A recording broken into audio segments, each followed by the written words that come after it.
Evening guys, structure RS exam guide analysis video में आपका स्वागत है। तो गाइस, अपन चर्चा करेंगे आज एग्जाम गाइड एनालिसिस के 10 क्वेश्चनों के बारे में। तो आज का पहला क्वेश्चन है, सबसे पहले अपन जिस क्वेश्चन की चर्चा करते हैं वो क्वेश्चन है, भारत में राष्ट्रपति भवन स्थित जो दरबार हॉल है का नाम बदलकर क्या रखा गया। दोस्तों, हाल ही में सरकार के द्वारा जो अंग्रेजी हुकूमत थी उसको समाप्त करने के लिए जो दरबार हॉल है इसका नाम बदलकर बताओ क्या रखा गया है। यहाँ पर ऑप्शन दे रखे हैं, विजय स्तंभ, गणतंत्र मंडप, भारत मंडप और स्वागतम। इसका नाम रखा गया गाइस गणतंत्र मंडप। गणतंत्र दिवस मनाया जाता है अपनी 26 जनवरी को, उसी को ध्यान में रखते हुए इसका नाम है, दरबार हॉल का नाम है जो कि राष्ट्रपति भवन के अंदर है। इसका नाम गणतंत्र मंडप रखा गया है। अगला क्वेश्चन है गाइस, केंद्र सरकार ने हाल ही में किस प्रदेश के उपराज्यपाल को अधिक शक्तियां देने के लिए नियमों में संशोधन किया है। तो दोस्तों, अपना जो पहले एक आर्टिकल था 370, इसे समाप्त कर दिया था सरकार ने अगस्त 2019 में। ठीक है, तो इसके तहत दो राज्य बनाए गए थे, जम्मू एंड कश्मीर के दो यूटीज बनाई गई थी, एक तो जम्मू कश्मीर और एक लद्दाख के रूप में। तो हाल ही में सरकार ने जो अपना जम्मू कश्मीर है वहां पर जो उपराज्यपाल है, जो कि अब ये यूनियन टेरिटरीज बन गई है, तो ये जो सेंट्रल गवर्नमेंट है राष्ट्रपति के अंडर आता है, और यहाँ पर जो शासन संचालन किया जाता है वो प्रशासक के द्वारा किया जाता है। मतलब जो उपराज्यपाल राज्यपाल होता है उनके अंडर आता है। तो जम्मू कश्मीर के जो उपराज्यपाल हैं इनकी हाल ही में शक्तियां बढ़ा दी गई हैं सरकार के द्वारा, और जो 370 था वो आर्टिकल समाप्त कर दिया गया वर्तमान में। अगला क्वेश्चन है, हाल ही में कहा कि उच्चतम न्यायालय ने समलैंगिक जोड़ों को अधिकार प्रदान किया है। तो दोस्तों, जो समलैंगिक जोड़े होते हैं, ट्रांसजेंडर जो अपन शब्द सुनते हैं, इनको लेकर हाल ही में जो नई जागरूकता है वो लोगों में बहुत ज्यादा बढ़ी है। भारत में भी समलैंगिकता को मान्यता प्रदान की गई है सुप्रीम कोर्ट के द्वारा। तो समलैंगिक जो जोड़े होते हैं उनको भारत में मान्यता, सॉरी, इनको हाल ही में किस देश में मान्यता प्रदान की है। दोस्तों, जो अपना दक्षिणी कोरिया है, दक्षिणी कोरिया जो कि अपना पूर्वी एशियाई देश है, ठीक है, एक पूर्वी एशियाई देश है, तो इस देश के द्वारा इन जोड़ों को अधिकार प्रदान किया है।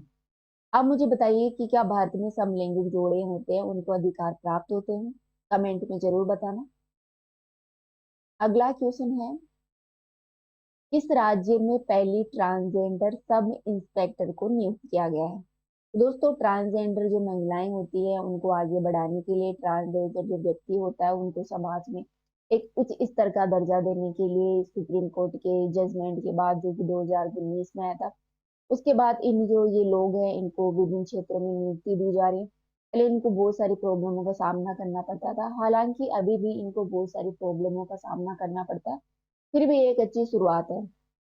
तो पहला राज्य बन गया है जिसने ट्रांसजेंडर सब इंस्पेक्टर नियुक्त की है। तो गाइज, हाल ही में बिहार में जो ट्रांसजेंडर सब इंस्पेक्टर है उसको नियुक्त किया गया है। नेक्स्ट क्वेश्चन है, यूनेस्को ने मध्य प्रदेश के किस शहर को सिटी ऑफ म्यूजिक की मान्यता दी है। तो बताइए, मध्य प्रदेश का शहर है जिसे सिटी ऑफ म्यूजिक की मान्यता दी गई है। तो दोस्तों, यूनेस्को का जो ग्वालियर शहर है उसे सिटी ऑफ म्यूजिक की मान्यता दी गई है। किस कौन सी संस्था के द्वारा दी है, यूनेस्को के द्वारा इसे मान्यता दी गई है। कौन सा ऐसे पूछ लिया जाए कि हाल ही में सिटी ऑफ म्यूजिक जो ग्वालियर में स्थित है, इसको मान्यता किस संस्था ने दी है, तो वो दी है यूनेस्को ने। अपन यहाँ पर कुछ यूनेस्को की चर्चा भी कर लेते हैं। दोस्तों, यूनेस्को का पूरा नाम है United Nation Education Scientific and Culture Organisation, अर्थात संयुक्त राष्ट्र शैक्षिक वैज्ञानिक सांस्कृतिक संगठन। ठीक है दोस्तों, ये यूएनओ है जो अपना संयुक्त राष्ट्र संघ है, उसकी एक स्पेशलाइज्ड एजेंसी है, उसका एक भाग है, जिसका हेडक्वार्टर अपने पेरिस में स्थित है। पेरिस कहाँ है, फ्रांस में, फ्रांस की राजधानी है पेरिस, वहीं पर गाइस इसका हेडक्वार्टर स्थित है। इसकी स्थापना की गई थी गाइस 16 नवंबर 1945 में। पूछ लिया जाता है कि यूनेस्को की स्थापना कब की गई थी, तो 16 नवंबर 1945 में। भारत की आजादी से पहले ही इसकी स्थापना की जा चुकी थी। यूनेस्को के कार्य क्षेत्र के बारे में बात करें तो गाइस यह संस्था है वो एजुकेशन, प्रकृति, सामाजिक विज्ञान, संस्कृति, संचार आदि के माध्यम से जो इंटरनेशनल पीस है, अंतर्राष्ट्रीय शांति आदि को बनाए रखती है, उसको बढ़ावा देती है। इसके प्रमुख उद्देश्य के बारे में बात करें तो गाइस, इस संस्था का उद्देश्य है शिक्षा संस्कृति के अंतर्गत जो अंतर्राष्ट्रीय सहयोग है उससे शांति और सुरक्षा के कायम करना, उसकी स्थापना करना, ताकि जो यूएनओ का चार्टर है उसमें वर्णित जो न्याय है, जस्टिस है, कानून का राज है, लॉ ऑफ कानून का राज है, मानवाधिकार और मौलिक स्वतंत्रता है आदि हेतु वैश्विक सहमति को बनाया जा सके। आगे देखिए यूनेस्को के बारे में। दोस्तों यूनेस्को है वो संयुक्त राष्ट्र सतत विकास समूह, जो अपना United nation sustainable development group है, का भी एक सदस्य है। ठीक है। संयुक्त राष्ट्र की एजेंसियों एवं संगठनों के इस समूह का उद्देश्य सतत विकास के लक्ष्य हैं जो एचडीजी है उनको पूरा करना है। एचडीजी है वो सरकार के द्वारा 2015 में अपनाए गए थे। 15-16 के अंतर्गत इनका टारगेट है कि 17 एचडीजी लक्ष्य हैं और 100 इसमें टारगेट है। ठीक है। इनको पूरा करना है 2030 तक। ठीक है गाइस। यूनेस्को का मुख्यालय है वो पेरिस में अवस्थित है, जो कि विश्व के 50 सबसे अधिक इसमें क्षेत्रीय कार्यालय हैं। ठीक है। तो यूनेस्को के क्षेत्रीय कार्यालय कितने, 50 से भी अधिक है। इसके सदस्य देशों की बात करें तो गाइस 193 193 इसके सदस्य देश हैं, साथ ही 11 इसके संबद्ध देश हैं। तो यह सामान्य सम्मेलन और कार्यवाही बोर्ड के माध्यम से इनको नियंत्रित करता है। दोस्तों यूनेस्को के सदस्यों में शामिल 3 संयुक्त राष्ट्र के सदस्य देश नहीं है, मतलब 3 ऐसे देश हैं जो यूएनओ के सदस्य नहीं है, और मोस्टली वो इसके सदस्य देश है जो यूएनओ के सदस्य हैं।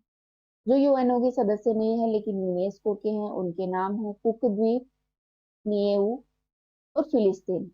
जबकि कुछ ऐसे देश हैं जो कि यूएनओ के तो सदस्य हैं लेकिन यूनेस्को के नहीं है। उनका नाम है इजराइल, लिechtenstein, संयुक्त राज्य अमेरिका यूनेस्को के सदस्य नहीं है। हालांकि अमेरिका वापस यूनेस्को में शामिल होने की बात कर रहा है। ठीक है।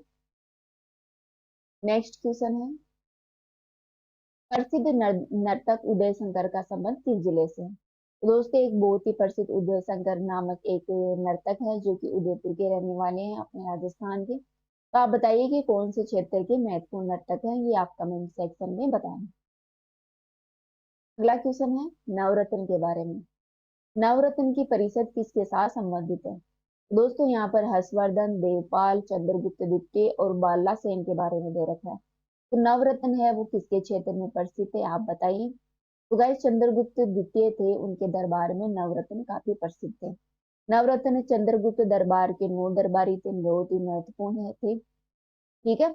जिसमें अपना कालिदास आ जाता है, अमर सिंह आ जाता है, और अपने जो और भी बहुत से लोग हैं वो इसमें इसके दरबारी थे।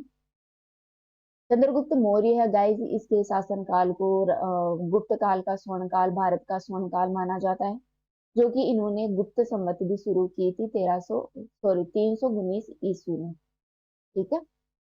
इन्होंने गुप्त संवत चलाई थी और इनके शासन काल को स्वर्ण काल कहा जाता है। ठीक है। ये बहुत ही महत्वपूर्ण एक शासक रहे थे चंद्रगुप्त द्वितीय, जिनका गुप्त काल के ये महत्वपूर्ण शासक है। इनके बाद में जो राजा आए थे उनका नाम था समुद्रगुप्त। ठीक है।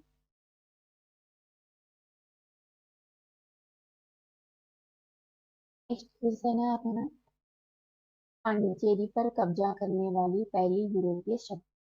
दोस्तों बताइए, पांडिचेरी है जो कि बहुत ही प्रसिद्ध क्षेत्र है, इस पर कब्जा करने वाली पहली यूरोपीय शक्ति का क्या नाम है? वो थे पुर्तगाल, जिसने सबसे पहले पांडिचेरी पर कब्जा किया था। पुर्तगाली पहले लोग थे जो कि भारत में सबसे पहले आए थे। नेक्स्ट क्वेश्चन है, शरीर की कौन सी ग्रंथि इंसुलिन का स्त्राव करती है? तो दोस्तों यहाँ पर 3 ग्रंथियों के नाम दे रखे हैं, उनमें से बताइए। इंसुलिन होता है जो कि डायबिटीज आदि के लिए जरूरी होता है, डायबिटीज का कारण बनता है। ये कहाँ से, कौन सी ग्रंथि से स्त्रावित होता है? तो गाइस ये जो अपनी अग्न्याशय ग्रंथि है उससे स्त्रावित होता है। अपना अंतिम क्वेश्चन है, निम्न में से रोजगार गारंटी योजना शुरू करने वाला पहला राज्य कौन सा है? दोस्तों रोजगार जो वर्तमान में बेरोजगारी बढ़ रही है उसको कंट्रोल करने के लिए महाराष्ट्र सरकार के द्वारा रोजगार गारंटी योजना शुरू की गई है। ठीक है। तो आज की वीडियो में गाइस इतना ही। नेक्स्ट फिर मिलते हैं एक नए लेक्चर के साथ। तो आज इतना ही।